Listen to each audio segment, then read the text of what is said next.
Look, nobody ever said Commander Vera Chen was a diplomat. That was the problem, really. She was an engineer, a pilot, and according to her personnel file, aggressively competent at violence when necessary. Diplomacy? That was supposed to be someone else's job, but there she stood in the Grand Galactic Council chamber, surrounded by 7 different species who all looked like they'd just bitten into a lemon. A glowing, judgmental, self-righteous lemon, her crime? Oh, this was rich. She'd laughed. That's it. One snort of poorly concealed amusement during Ambassador Zrixthal's 3-hour presentation on the philosophical implications of proper parking protocols in shared space stations. 3 hours, the slug-like Vorthian shifted his massive bulk on the central platform, his voice modulator crackling with indignation. The human shows contempt for our sacred governmental processes. This disrespect cannot stand. Sacred. He'd called parking philosophy sacred. Vera's jaw tightened as she forced herself not to laugh again. That would probably get her executed. Humanity has long demonstrated an alarming lack of humility, chimed in Counselor Preet, her crystalline form refracting light in what Vera assumed was a judgmental way. Can crystals look smug? Apparently yes. Perhaps isolation will teach Commander Chen the gravity of civilized behavior. Vera wanted to point out that she'd saved Preet's entire mining colony from a reactor meltdown last year, but her lawyer, a nervous Terran named Rodriguez, had specifically begged her not to speak. She could see him sweating from across the chamber. We hereby sentence Commander Vera Chen to 30 days exile on Kroth 7, a Class 12 Deathworld, Zrixtal announced, sounding way too pleased about it. Perhaps the wilderness will humble her spirit. Kroth 7. Vera had read the reports. Acid rain, carnivorous flora, predators the size of shuttlecraft. Survival rate for most species, 0%. Internally, Vera was already planning her packing list. Externally, she just smiled. The drop pod hit atmosphere like a meteor with anger management issues. Vera's teeth rattled as the automated system screamed warnings about hostile environment and inadequate shielding, and her personal favorite, recommended survival time, 4 hours. 4 hours.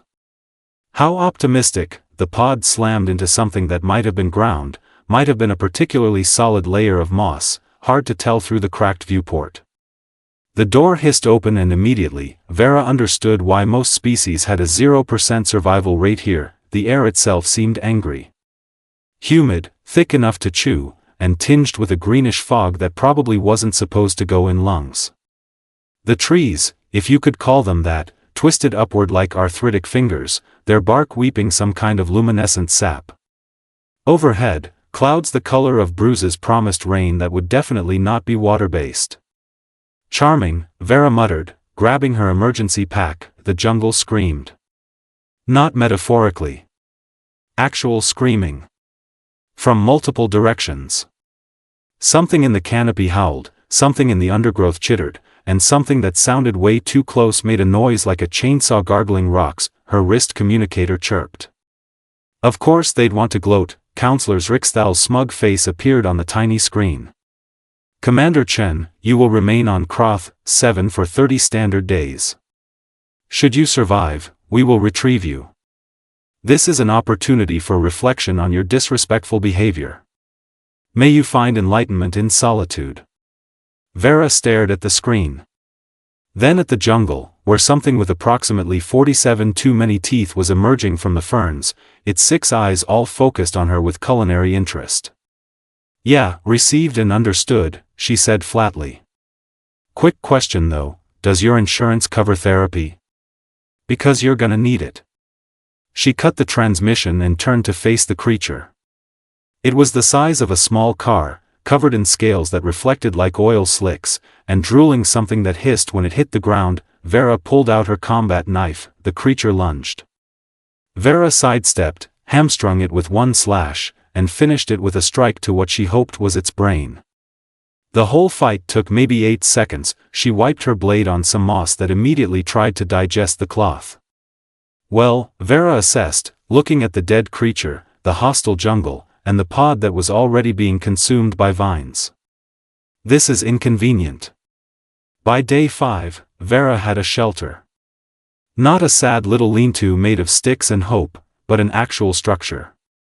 Fallen logs formed the walls, waterproofed with layers of that weird tree sap that turned out to be excellent sealant once you mixed it with crushed shell from the crab things that lived in the streams. The roof was woven from the less murderous varieties of local vegetation, angled to direct the acid rain into a collection system, because yes, she'd tested the rain. Mildly acidic, but nothing a basic filtration setup couldn't handle. The council had sent her to a death world that had drinkable water. How thoughtful. Her perimeter consisted of sharpened stakes, tripwires connected to falling log traps, and one pit that had already claimed 3 of those many-toothed creatures from day 1. She'd named the species Bitey McStabface in her personal logs. Scientific nomenclature could wait. The emergency beacon sat disassembled on a flat rock that served as her workbench. Vera hummed tunelessly as she rewired the transmission protocols. The council had been kind enough to provide her with communications equipment. They just hadn't expected her to actually use it. With a final connection, the beacon blinked to life. But instead of broadcasting, "Help, I'm dying," it now transmitted directly to the council's official channels. Time to make some friends. Vera positioned herself in front of the beacon's camera, making sure the view captured her clearly not dead face and the surprisingly cozy shelter behind her. "Hey there, Galactic Council." Commander Chen checking in with a quick status update from beautiful Croth 7. Her smile was aggressively cheerful. "I just wanted to thank you for these lovely accommodations. The local wildlife is vibrant, the scenery is absolutely killer, literally in some cases, and the weather has been consistently terrible. Really feels like home." She gestured casually behind her. "I've established a base camp near fresh water. The hunting here is fantastic. Had apex predator for breakfast, some kind of armored lizard thing for lunch. Tastes like chicken, if chicken was trying to kill you first. I'm thinking stew for dinner." Vera leaned closer to the camera, her expression innocent. "Oh, and I've been working on a field guide to local fauna. Did you know that 90% of species here are edible? The other 10% just require more creative cooking methods. I'll send you my notes." She signed off with a cheerful wave. 3,000 light-years away, the Galactic Council received the transmission in stunned silence. "She is thriving," Counselor Preet said, her crystalline voice crackling with disbelief. "Impossible," Zrixthal muttered. "It has only been 5 days. She should be cowering in the pod, waiting for rescue." But Vera wasn't cowering.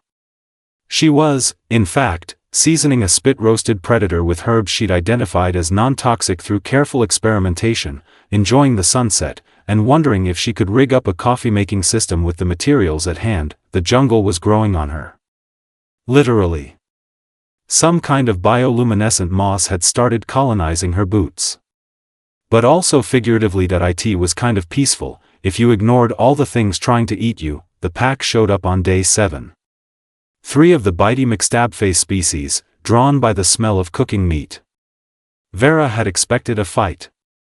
What she got instead was 3 predators sitting outside her perimeter like oversized puppies, whining pitifully. Turns out apex predators respect strength.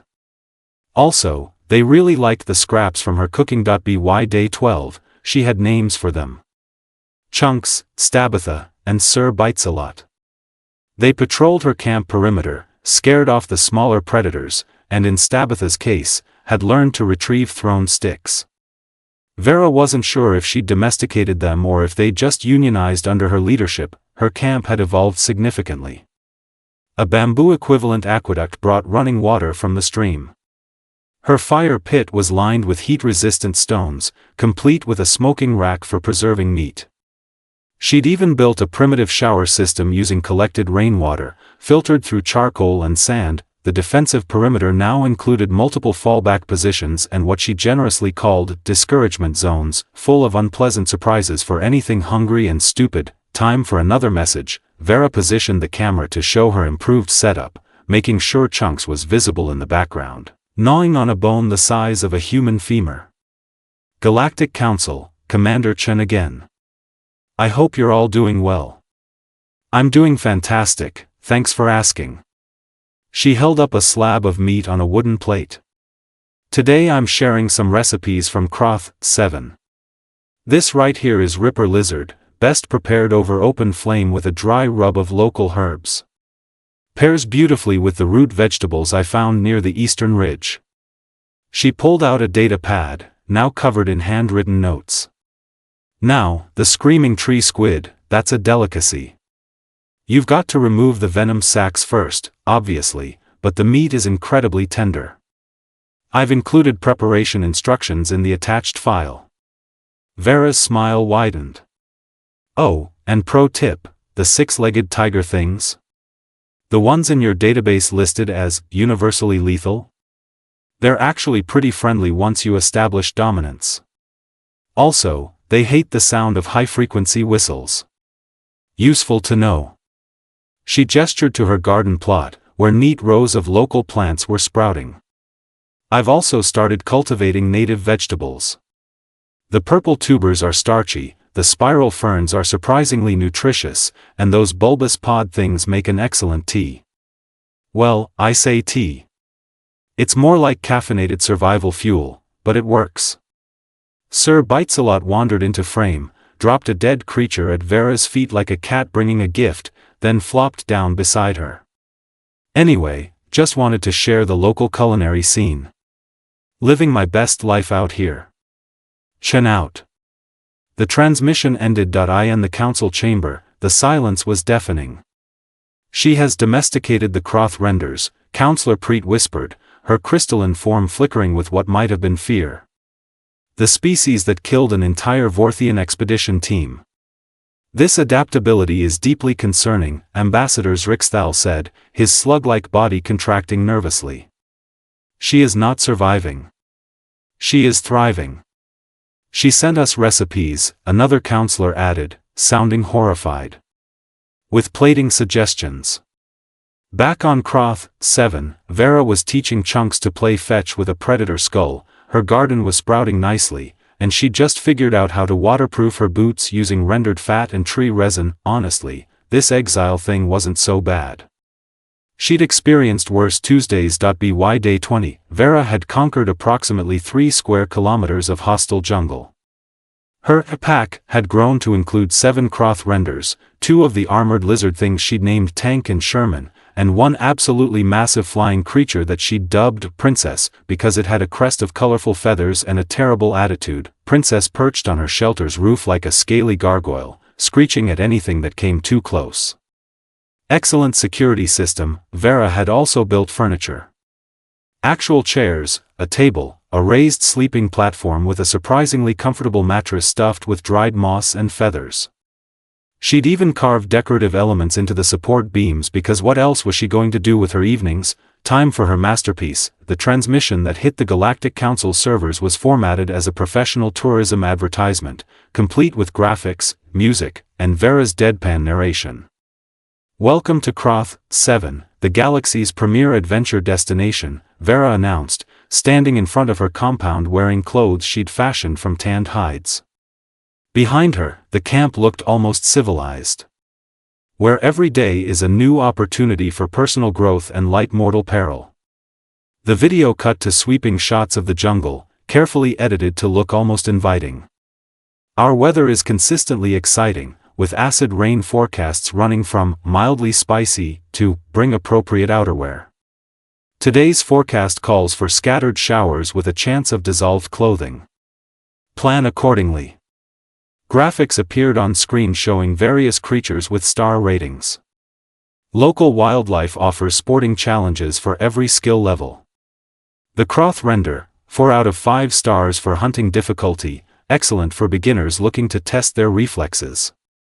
The Screaming Tree Squid, 5 out of 5 stars, not recommended for first-time visitors or anyone attached to their limbs.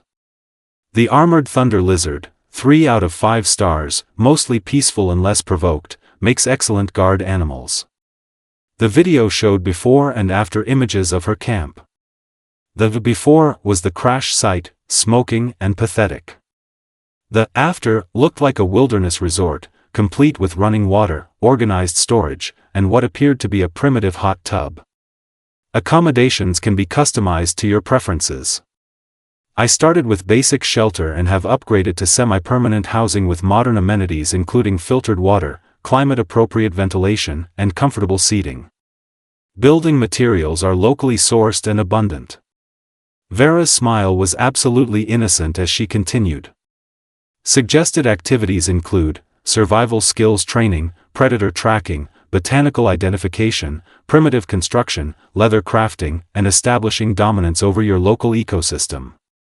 All experience levels welcome, though basic combat training is recommended. The video showed her casually cooking while Chunks and Stabatha played in the background like oversized dogs. For the culinary enthusiast, Croth 7 offers a unique farm-to-table experience where everything is free-range and most of it tries to eat you first. Adds flavor, really. She held up a hand-drawn map. I've charted the surrounding territories, identified fresh water sources, and marked areas of particular resource value. Mineral deposits in the northern ridge, excellent clay deposits near the eastern stream, and a grove of those purple tubers that make surprisingly good bread. Vera's expression turned thoughtful. Now, I know what you're thinking. Isn't this supposed to be a death world? And yes, technically. But with proper preparation, basic survival knowledge, and a healthy respect for your environment, it's really more of a moderate inconvenience world. I'd rate it a solid 7 out of 10 for livability. Would be 8 out of 10 if it had coffee. She signed off with a cheerful salute. Commander Vera Chen, unofficial Croth 7 Tourism Director. Visit soon. Bring coffee. The Galactic Council called an emergency session within the hour.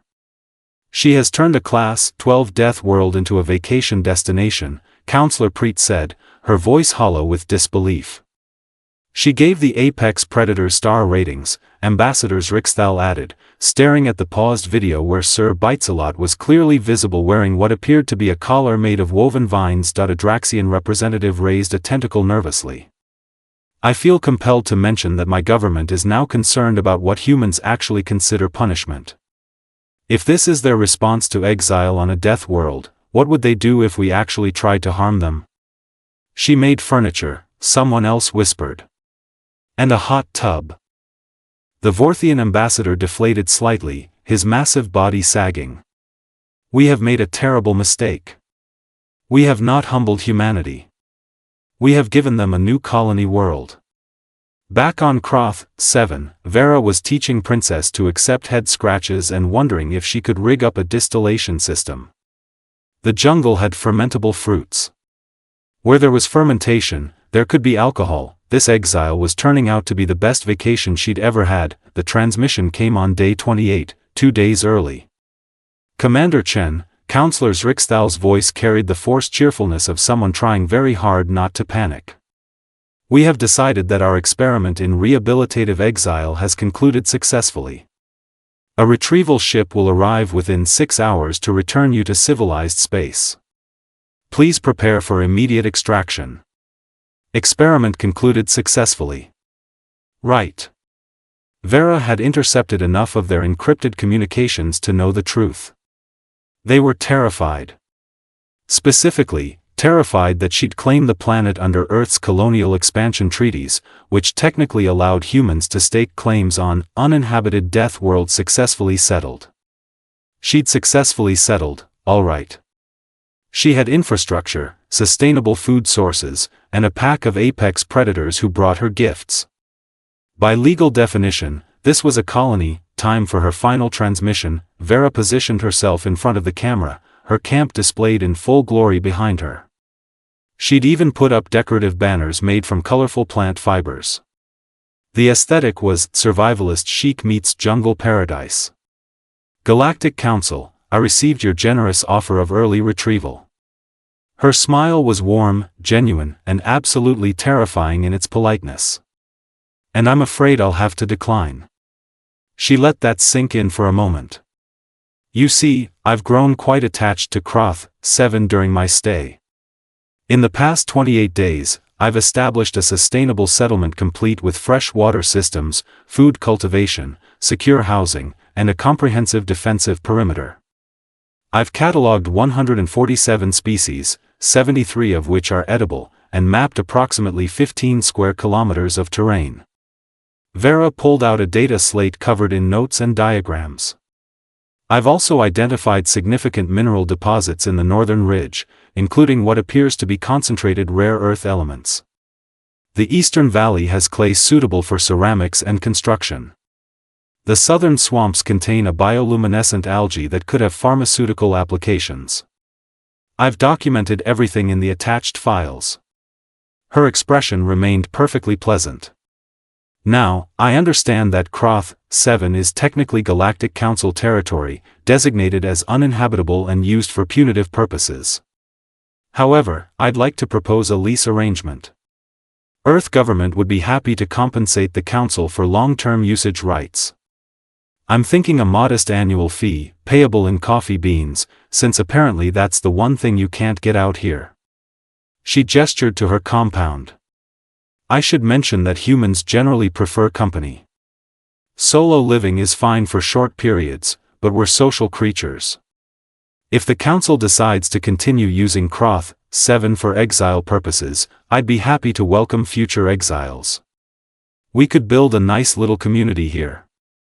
Maybe establish some trade routes. Start a proper colony. Vera's smile widened just slightly. Of course, if you'd prefer to declare Kroth 7 as successfully settled by human colonists and cede territorial rights to Earth, we'd be willing to discuss terms.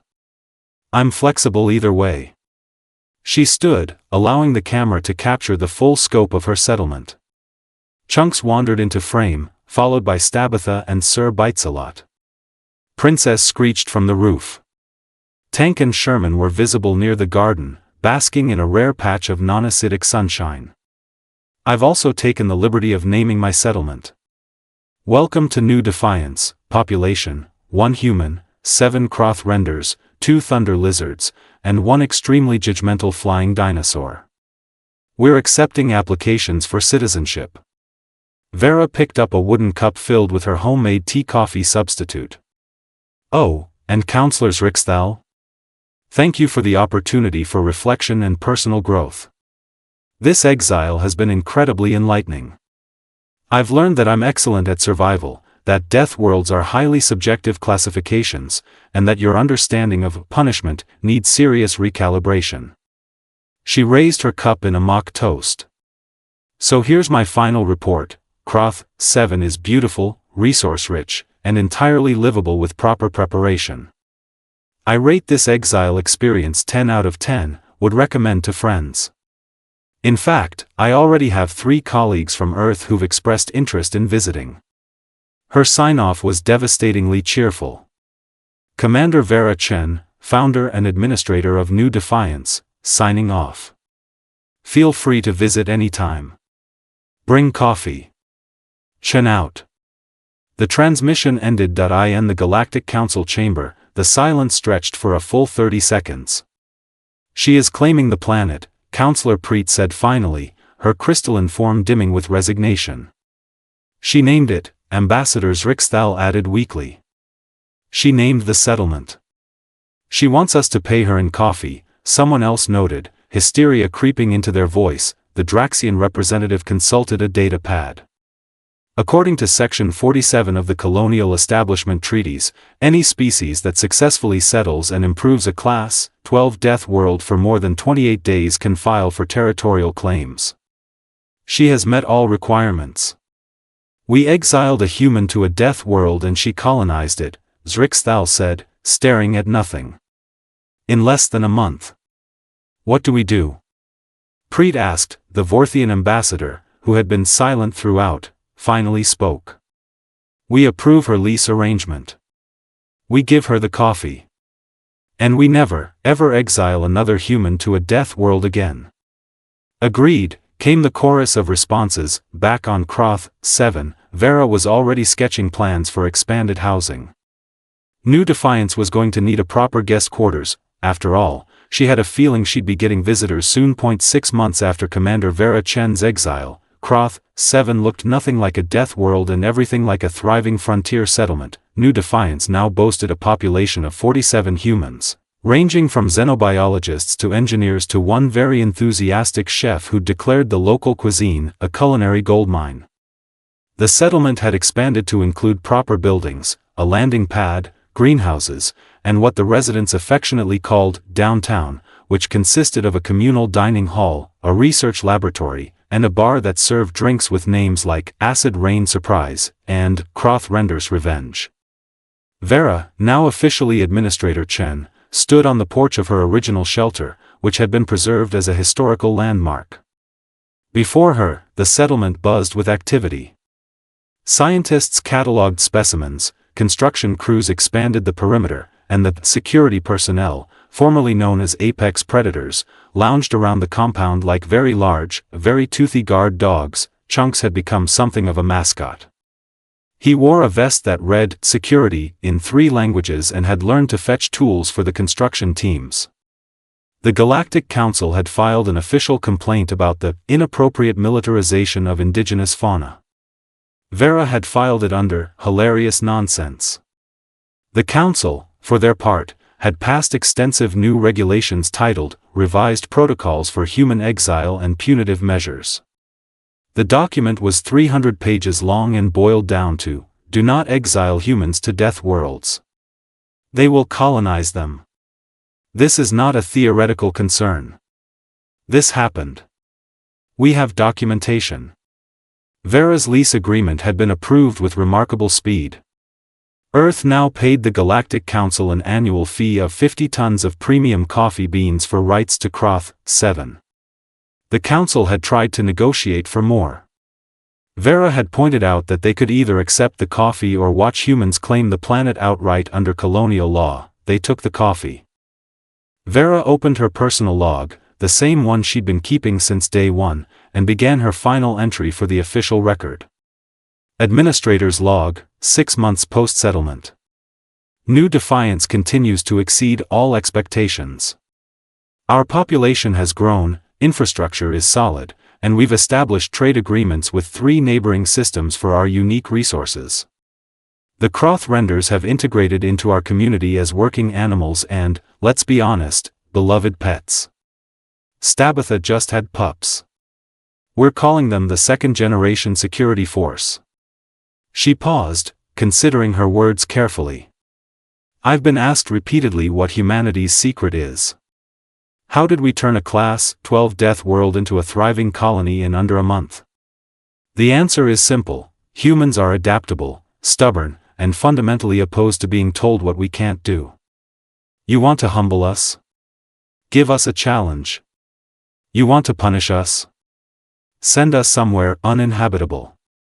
We'll build a city just to prove you wrong. Vera smiled at the screen. Our real superpower isn't strength or intelligence or technology. It's spite. Productive, creative, civilization-building spite. We are a species that looks at the impossible and says, "Hold my beer." She glanced out the window where Princess was teaching her own offspring to harass the new arrivals. The Galactic Council thought Exile would teach me humility. Instead, they taught me that their death worlds are really just real estate opportunities. I've already identified 4 other Class 12 worlds in Council territory that look promising. Her log entry ended with a note that would, in 3 weeks, cause another Council emergency session. Oh, and I may have accidentally started a diplomatic incident at last week's resource negotiation meeting. Apparently, calling the Vorthian trade proposals adorably optimistic is considered insulting. Who knew? My hearing is scheduled for next month. I'm thinking of requesting Exile again. I hear Theta 9 has spectacular waterfalls and barely any carnivorous megafauna. Vera closed the log and headed to the bar, where her settlement was celebrating another successful week. Someone had managed to brew actual beer from local grains. It tasted like victory and poor decisions that I and the Galactic Council chambers, 3,000 light-years away, Counselors Rixthal read Vera's latest report and felt a migraine developing. Slugs weren't supposed to get migraines. She wants to be exiled again, he announced to the assembled council. Absolutely not, came the unanimous response. She is already scouting other death worlds, Preet added, her crystalline form flickering with agitation. The Vorthian ambassador made a sound like a deflating tire. We have created a monster. A polite, efficient, terrifyingly competent monster who turns our worst planets into vacation destinations. Never again, Zrixthal declared. No more human exiles. No more death world punishments. We will find other methods of diplomatic discipline. 3 weeks later, when Vera stood before the council for her adorably optimistic comment, they gave her a formal reprimand, a written apology to the Vorthian delegation, and absolutely refused her request for punitive exile. Vera left the chamber disappointed but unsurprised. She'd already purchased survey data for Theta 9 anyway. Some real estate opportunities were too good to pass up, official permission or not. Back on Kroth 7, new defiance continued to grow. Humanity had planted its flag on a death world and declared it home. The galaxy would just have to get used to it. After all, humans were excellent at making themselves comfortable in uncomfortable places. It was practically their species' motto, that, and hold my beer.